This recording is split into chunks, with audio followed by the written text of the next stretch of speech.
आज से कुछ समय पहले मतलब 1 साल पहले मैं और मेरे ऑनलाइन दोस्त रोज की तरह किसी फालतू चीज पे आर्ग्यूमेंट कर रहे होते हैं कि क्यों हाथी कूद नहीं सकते और कैसे अगर तुम कंबल से पैर बाहर निकाल के सोते हो तो कोई मॉन्स्टर या चुड़ैल आके तुम्हें कच्चा चबा जाएगी, पर अगर तुम पैर अंदर करके सोते हो तो तुम्हारा कोई कुछ नहीं करेगा।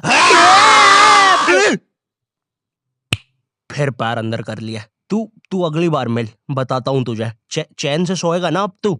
ले तेरा लाइट ऑन कर दिया, अब ठंड में बिस्तर से उठना पड़ेगा। ले तेरा पंखा भी ऑन कर दिया अब तो ऐसी किसी बात पे आर्ग्यूमेंट चल रहा होता है तो उसी बीच न जाने मेरे दिमाग में क्या आता है और मैं बोलता हूँ, तुम लोग अच्छे लोग हो, हमें मिलना चाहिए। ये सुन के भैया सन्नाटा मच गया। हाँ क्या बोला तूने? आयु तुझे पता है ना ऑनलाइन दोस्त कभी मिल नहीं सकते। इनफैक्ट ऑनलाइन दोस्त जैसी तो कोई चीज ही नहीं होती, हम सब तो रोबोट है। आयु तू हमारा दोस्त हो ही नहीं सकता, हम जा रहे हैं। फिर उन लोगों ने एक दूसरे के गले में हाथ डाला और न जाने क्यों गुस्से में डोरेमोन का थीम सॉन्ग गाने लग गए, वो भी तमिल में।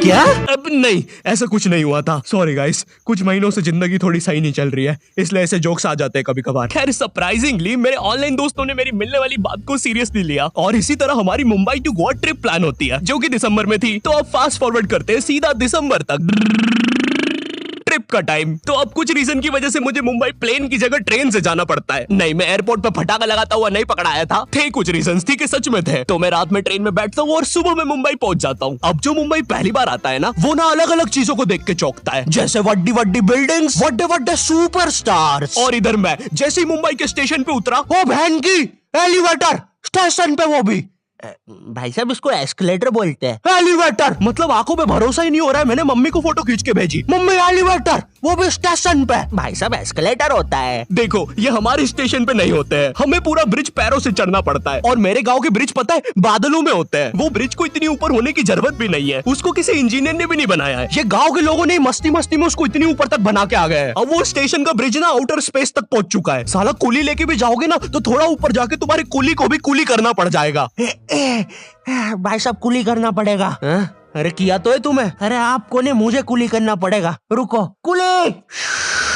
हाँ जी भैया, इन्हें ऊपर तक छोड़िया हो यार। अरे पागल हो क्या मियाँ, ऊपर तक जाना है तो स्पेस सूट किधर है तुम्हारा? और ऑक्सीजन सिलेंडर लेके आए कि नहीं? ऊपर ऑक्सीजन बहुत कम है, हम लोग क्या बहुत ऊपर खड़े हैं मियाँ। देखो यहाँ से वो माउंट एवरेस्ट भी दिखता है। देखो आज की रात तो हमें ये सीढ़ियों पे सो के गुजारनी पड़ेगी। ऊपर पता नहीं कहाँ के खूंखार जानवर घूमते हैं। और सबसे जरूरी बात, हम लोगों के बीच में मैं सोऊंगा। मुझे मुंबई से अपने स्टेशन जाने में 10 घंटे लगते हैं और फिर अपने ही शहर के स्टेशन से घर जाने में 6.25 महीने। अब तुम बोलोगे नॉट योर टाइप, तो बहुत ही विलेज पीपल है। हाँ तो ठीक है, हूँ मैं, नहीं होते हमारे यहाँ पे एक्सेलरेशन। भाई उसको एस्केलेटर। वीडियो को आगे बढ़ाते हैं। मुंबई जाने से पहले मुझे ऐसा लगा था कि वहाँ पे सब लोग मचाएंगे, एड़े चाले सीधे चाले, इस तरीके से बात करते होंगे। तो मैं भी ना फुल रेडी था। मैं स्टेशन से बाहर निकला और एक ऑटो रोका। तो सबसे पहले तो मैंने अपनी ट्रेन में खरीदी हुई 24 कैरेट आइस डायमंड चेन आगे करी। मैंने 20 रुपए में खरीदी थी, आगे अपना टाइम आएगा भी लिखा था, क्योंकि मुंबई में थे यार, थोड़ी अमीरी दिखनी चाहिए। कौन है अंबानी? है किधर रहता है वो? है क्या उसके पास ये? तो वो ऑटो वाला पूछता है किधर जाओगे? इधर मैं फुल मुंबई के स्वैग में। क्या बोलते ऑटो वाले चाचा,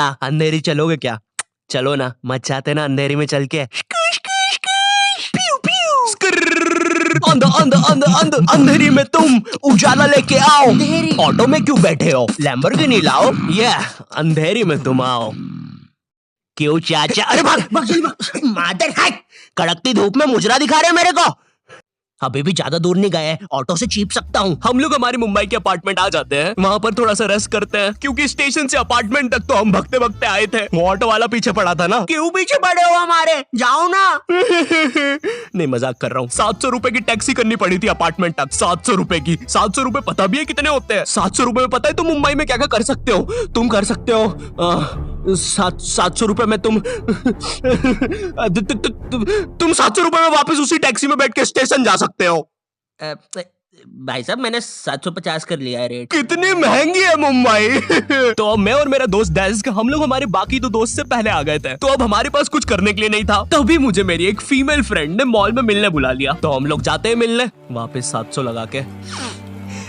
ये मुंबई भी ना। तो मेरी दोस्त ने ना मुझे एक मूवी देखने बुलाया था, अवतार। मूवी में ज्यादा कुछ खास था नहीं, कुछ नीले लोग नंगे होके पानी में भाग रहे होते हैं रोबोट मशीन से बच के। ये मूवी मैंने 3D में देखी थी, ज्यादा कुछ चेंज नहीं हुआ। अब बस वो नंगे लोग मेरे साइड से निकल के भाग रहे थे। हम ये जंग जीत के रहेंगे। सर वो सब तो ठीक है, वो आदमी कौन है?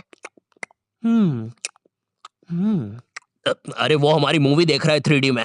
उसे तो मजा ही आ जाएगा जब हम सब नंगे होके उसके सामने से भागेंगे। मेरी बात सुनो सब लोग, हम लोग उसके बहुत पास से भागेंगे लेकिन उसे टच नहीं करेंगे। जिमी मैंने तो अपने हाथ भी गीले कर लिए सुसु से। जैसे ही मैं नंगा होके उसके पास से भागूंगा अपने हाथ उस पे लपलपा दूंगा। चीटों से उसे लगेगा मूवी और रियल है। मेरी जिस फ्रेंड ने मुझे मॉल में बुलाया था उस दिन उसका बर्थडे था और मैं इधर बेशरम बेहया खाली हाथ गया था, बिल्कुल उस लेंडू बच्चे की तरह जो बर्थडे पार्टी में खाली हाथ आ जाता है। फ्री का नमकीन और केक दे दो बस उसे। तो ये बच्चा इधर मैं था। चीजें अभी इधर खत्म नहीं हुई हैं। उस बंदी ने फिर मुझे गिफ्ट दे दिया। चीजें अब सीरियस हो गई है। दुनिया का सबसे बड़ा क्राइम इधर, ठीक है इधर है। और फिर आता है किसी के बर्थडे पे उनसे ही गिफ्ट ले लेना इधर। पहले तो मुझे समझ में नहीं आया कि ये बंदी मुझे टॉन्ट मार रही है कि सच में गिफ्ट दे रही है। मुझे उस समय इतनी ज्यादा शर्म की अनुभूति और आभास हो रहा था, मेरा मन कर रहा था उठ के भाग जाऊं वहां से।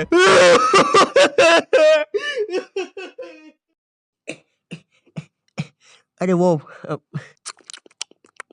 अरे वो बाहर बहुत गर्मी है ना, इसलिए मैंने सोचा स्प्राइट पी लूं आके। और पेरी पेरी फ्राइज भी मेरे फेवरेट है।